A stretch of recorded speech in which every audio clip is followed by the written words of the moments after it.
this lecture will be looking at the basic of atomic chemistry. So if you know the basic that what is an atom, what is an atomic number, what is the charge on nucleus, all these things, a planetary model of atom, then you can skip this video. But if you don't know the basics, then you can watch this. So in this lecture, we'll be studying about the nucleus of an atom as well as the electrons that are present around the atoms. So moving on to the first topic that we have here, as you can see that atom consists of a central nucleus. So there is a nucleus at the center of the atom. Here is the nucleus. You can see this is the nucleus of an atom. Now around the nucleus there are some orbital electrons. Around the nucleus you can see the electrons revolving around the nucleus.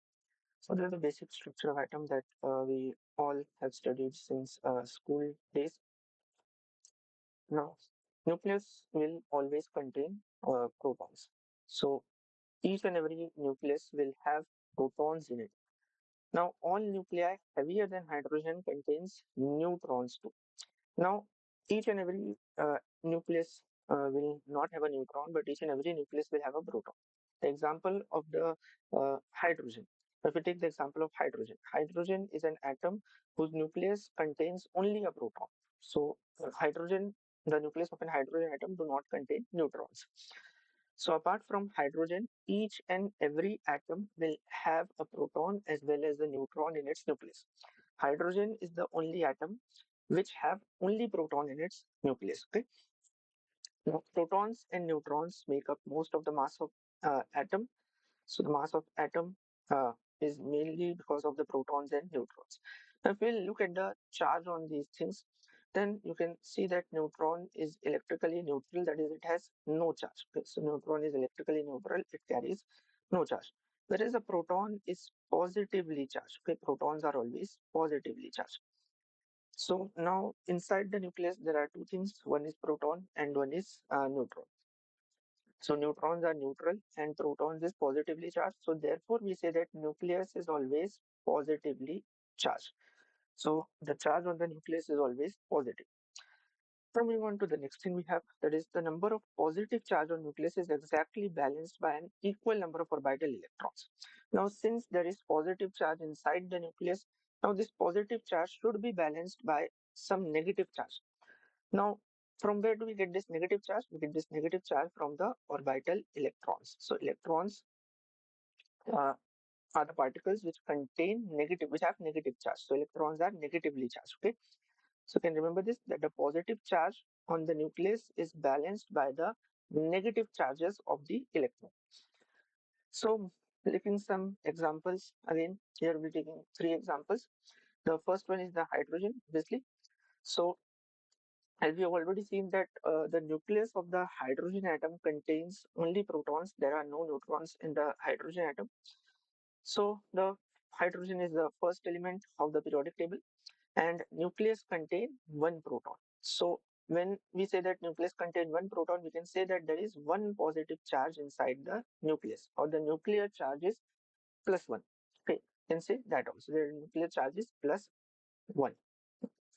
Now to balance this plus one charge, there is one orbital electron. Just now we have seen that the nucleus contain positive charge, and to balance this positive charge, there should be some negative charge around the nucleus. So to balance this, now the hydrogen atom's nucleus contain plus one charge. So to balance this plus one charge, we have one orbital electron. One orbital electron, that is, we have one negative charge, or we can say that we have minus one charge to balance the plus one charge of the nucleus. Now moving on to the second example, we have helium. Helium is the second element of the periodic table. Now here the nucleus of helium contain two protons and two neutrons. Now what is the function of the neutrons here? Now we know that protons are positively charged, electrons are negatively charged, and neutrons have no charge. But what role does neutrons play inside the nucleus? So neutrons helps to minimize the repulsion between protons in the nucleus. Now there are two protons inside the nucleus. That means in the nucleus of the helium atom there are two protons. That means we have plus two charge. Okay. We have two positive charge inside the nucleus of helium atom. Now this plus two charge, now these two protons are positively charged, so positive charge will repel each other. To minimize the repulsion, we have the neutrons here. Okay, to minimize this repulsion, we have neutrons. Now, since the nucleus of an helium atom contains two protons, so we can say that there is plus two charge, or the nuclear charge on the helium atom is plus two. To balance this plus two charge, we have two electrons around the nucleus. That means we have two negative charge or minus two charge around the nucleus. I hope this is clear to you. Now, one more last example we'll look, that is the lithium atom, and lithium is the third most element of the periodic table. Now, nucleus of lithium atom contains three protons and four neutrons. Neutrons, we've already seen that neutrons helps to minimize the repulsion between the protons. Now, since the nucleus of the lithium atom contains three protons, so we can say that the nuclear charge is plus three. Now, to balance this plus three charge, there should be three negative charges, and that's why we have three orbital electrons around the nucleus of the lithium atom. That means we have minus three negative charges, or we have three negative charges around the nucleus of the lithium atom to balance the plus three positive charge. Now moving on to the next one, we have the number of positive charge on nucleus of atom is always equal to the number of orbital electron and is called atomic number of element. Now this is an important thing. Now how will you say that the atomic number of hydrogen is 1, atomic number of helium is 2, atomic number of helium is lithium is 3.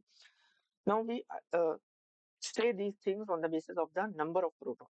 Now if an element have one proton, then we say that the atomic number of that element is 1. If an element have two proton, we say that the atomic number of that element is 2. Now, if an element have three proton, we say that the atomic number of that element is 3. Now, if you look at your number of positive charge on nucleus, so the number of positive charges on the nucleus is always equal to the number of orbital electrons. That means that if there is plus one positive charge in nucleus, then there will be one orbital electron. Okay, one orbital electron. If we say that there is plus two charge on nucleus, plus two positive charge on nucleus, then we say that the atom will have two orbital electrons. If we say that there are plus 10 positive charge on in the nucleus, then we can say that the atom will have 10 orbital electrons. Okay. If we say that there are plus 100 positive charge in the nucleus, then we know that there are 100 orbital electrons around the nucleus. So this is what the statement tries to say, that the number of positive charge on nucleus is always equal to the number of orbital electrons and is called the atomic number of element. Now you know that how the atomic number is uh, we say that the particular atom have a particular atomic number. It is on the basis of the number of protons. So if an atom have one proton, then we can say that the atomic number is 1. If an atom have two proton, then we can say that the atomic number is 2. Then atom have three proton, we say that the atomic number is 3. If an atom has 50 protons, we say that the atomic number is 50. Moving on to the planetary theory of atom. Now this is a very easy theory. It's just like in the center we have the sun, and around those the planets revolve. In the same way, we consider an atom. Now we take atom as a solar system here. Now let's look into the theory. According to this theory, we imagine that electrons move around the nucleus. So electrons will move around the nucleus in circular orbits in much the same way as planets orbit around the sun. Now you people must have already studied about the solar system. Uh, that in the center we have the sun, and then in elliptical orbits, planets revolve around the sun in this way. So in the same way, we consider an atom. In the center, we have the nucleus. So nucleus is the sun here, and around this nucleus, electrons will revolve around the nucleus. Now, electrons are like the planets here. Okay, so this is what the planetary theory of atom conveys. That according to this theory, we imagine that the electrons revolve around the nucleus in circular orbits, in much the same way as planets orbit around the sun. So in the center, we have the nucleus. In center, we'll be having the nucleus, and around this nucleus, electrons will revolve in circular orbits. Now, looking at uh, things further, now there are certain number of electrons which can be present in one orbit. If we look at the first orbit can accumulate only two electrons. Okay, so first orbit can accumulate only two electrons. Uh, so so this is the nucleus, okay, and this is the first orbit. So in this orbit, there can only be two electrons in this orbit. Now, what if there is a third electron? We've seen that the lithium have three electrons in revolving around the nucleus. So the first two electrons will be present in the first orbit. That third electron will be present in the second orbit. Second orbit can accumulate up to 8 electrons. Okay, second orbit can accumulate up to 8 electrons. Now, once the second orbit is also completely filled, that is, in the first orbit we have 2 electrons, and in the second orbit we have 8 electrons. So there are total 10 electrons around the nucleus. And if an atom has 11 electrons around its nucleus, then what will happen? That 11th electron will enter in the third orbit. Okay, and again, the electrons will keep on accumulating in the third orbit till it is completely filled. Third orbit can also accumulate 8 electrons. So first orbit can accumulate only 2 electrons. After that, the upcoming orbits can accumulate almost up to 8 electrons in their orbits. Okay. So this was about the planetary theory of atom. Now negative charged electrons are attracted to the positive nucleus by electrostatic attraction. Now, interesting thing here is that the nucleus has positive charge. Now, why the nucleus is positive charge? Due to the protons. We already discussed this. And electrons have negative charge. So these are the electrons that have negative charge. And we know that positive and negative will attract each other. So the positive charge on the nucleus will attract this negative charge of the electron. Now, this type of attraction is known as electrostatic attraction. So the negatively charged electrons are attracted to the positively charged nucleus by electrostatic attraction.